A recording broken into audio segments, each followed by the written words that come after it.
Hello, नमस्कार. आज आपण आमसुलाचे सारण भरून झटपट मोठ्या मिरचीचे लोणचे बनवणार आहोत. त्यासाठी लागणारे साहित्य: 5 मोठ्या मिरच्या, आमसूल, चवीनुसार मीठ आणि 1 चमचा जिरे.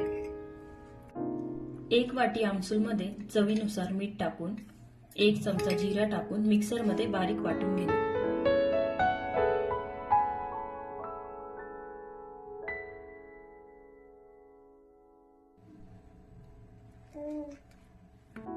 हे बघा, आपले मिरच्या भरून झालेल्या आहेत. आता आपण ह्याला कढईमध्ये 2 चमचे तेल टाकून फ्राय करून.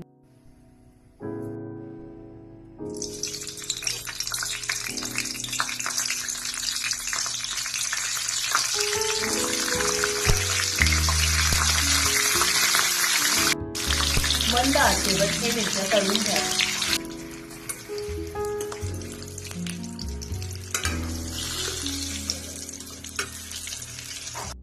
हे बघा, आपले मिरच्या तळून रेडी झालेले आहेत. अवघे 2-3 मिनिट लागतात तळण्यासाठी. आपण पाहू शकता, आपल्या मिरच्या रेडी झालेल्या आहेत.